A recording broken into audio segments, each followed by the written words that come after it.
ದಿನ 3-4 ದಿನಗಳ ಕಾಲ ಕಲ್ಯಾಣ ಕರ್ನಾಟಕದ ಪ್ರವಾಸವನ್ನು ನಾವು ಹಮ್ಮಿಕೊಂಡಿದ್ದೇವೆ. ಸಂಘಟನಾತ್ಮಕವಾಗಿರ್ತಕ್ಕಂಥ ಪ್ರವಾಸ. ಇನ್ನು ರಾಜ್ಯಾದ್ಯಂತ SIR ಮತದಾರ ಪಟ್ಟಿಯ ಪರಿಷ್ಕರಣೆ ನಡೀತಾ ಇದೆ ಮತ್ತು ಸಂಘಟನಾತ್ಮಕವಾಗಿರ್ತಕ್ಕಂಥ ವಿಚಾರಗಳು ಎಲ್ಲವನ್ನು ಕೂಡ ಚರ್ಚೆ ಮಾಡಬೇಕು ಅಂತೇಳಿ ಬೀದರ್, ಗುಲ್ಬರ್ಗ, ಯಾದಗಿರಿ, ರಾಯಚೂರು, ಕೊಪ್ಪಳ ಈ ಜಿಲ್ಲೆಗಳ ಪ್ರವಾಸವನ್ನು ಹಮ್ಮಿಕೊಂಡಿದ್ದೇವೆ.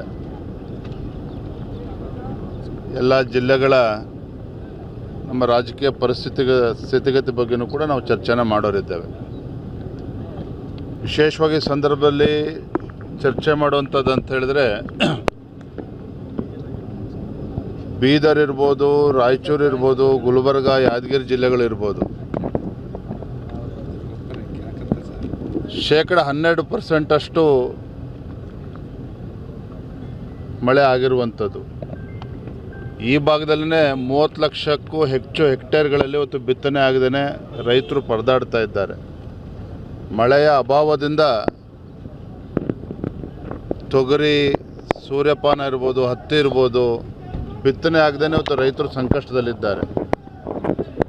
ಮಾನ್ಯ ಮುಖ್ಯಮಂತ್ರಿಗಳು ಮೊನ್ನೆ ದಿನ ಬಸವ ಕಲ್ಯಾಣಕ್ಕೂ ಕೂಡ ಭೇಟಿಯನ್ನು ನೀಡಿದರು. ಫೋಟೋ ಶೂಟ್ ಮಾಡಿಸ್ಕೊಂಡು ಹೋಗಿದ್ದಾರೆ. ನಾನು ರಾಜ್ಯದ ಮುಖ್ಯಮಂತ್ರಿಗಳಲ್ಲಿ ನಾನು ವಿನಂತಿ ಮಾಡ್ತೇನೆ, ವಿಶೇಷವಾಗಿ ಉತ್ತರ ಕರ್ನಾಟಕದ ರೈತರು, ಕಲ್ಯಾಣ ಕರ್ನಾಟಕದ ರೈತರು ಸಂಕಷ್ಟದಲ್ಲಿರುವಂಥ ಸಂದರ್ಭದಲ್ಲಿ ಕನಿಷ್ಠ 50,000 ರೂಪಾಯಿ ಒಂದು ಎಕರೆಗೆ ಪರಿಹಾರವನ್ನು ನೀಡಬೇಕಾಗ್ತದೆ. ಈ ನಿಟ್ಟಿನಲ್ಲಿ ರಾಜ್ಯ ಸರ್ಕಾರ ತಲೆ ಕೆಡಿಸ್ಕೋಬೇಕು, ರೈತರ ಒಂದು ಸಮಸ್ಯೆಗೆ ಸ್ಪಂದನೆ ಮಾಡುವಂಥ ಕೆಲಸ ಮಾಡಬೇಕು ಅಂತೇಳಿ ನಾನು ಆಗ್ರಹ ಪಡಿಸ್ತೇನೆ. ಮೊನ್ನೆ ಬಸವ ಕಲ್ಯಾಣ ಕೂಡ ಭೇಟಿಯನ್ನು ನೀಡಿದಾಗ ಉಳಿದಿರ್ತಕ್ಕಂಥ ಹಣವನ್ನು ಬಿಡುಗಡೆ ಮಾಡ್ತೇನೆ ಬಸವ ಕಲ್ಯಾಣದ ಅಭಿವೃದ್ಧಿ ದೃಷ್ಟಿಯಿಂದ ಅಂತ ಹೇಳಿದ್ದಾರೆ. ಅನುಭವ ಮಂಟಪಕ್ಕೆ ತಮ್ಮೆಲ್ಲರೂ ಕೂಡ ನೆನಪಿದೆ, ಹಿಂದೆ ಭಾಜಪ ಸರ್ಕಾರ ಇದ್ದಾಗ ಸನ್ಮಾನ್ಯ BS ಯಡಿಯೂರಪ್ಪನವರು ಭಾಳ ಮುತುವರ್ಜಿ ವಹಿಸಿ 100 ಕೋಟಿ ರೂಪಾಯಿಗಳನ್ನು ತತ್ಕ್ಷಣ ಬಿಡುಗಡೆ ಮಾಡಿ, 200 ಕೋಟಿ ರೂಪಾಯಿಗಳನ್ನು ತತ್ಕ್ಷಣ ಬಿಡುಗಡೆ ಮಾಡಿ ಸುಮಾರು 500 ಕೋಟಿ ರೂಪಾಯಿಯಷ್ಟು ಒಂದು ಪ್ರಾಜೆಕ್ಟ್ ಆಗಿರುವಂಥದ್ದು. ಆದರೆ ಯಾಕೋ ಏನೋ ಕಳೆದ 3 ವರ್ಷದಲ್ಲಿ ರಾಜ್ಯದ ಕಾಂಗ್ರೆಸ್ ಸರ್ಕಾರ ಇದ್ರ ಬಗ್ಗೆ ತಲೆ ಕೆಡಿಸ್ಕೊಳ್ಳಿಲ್ಲ.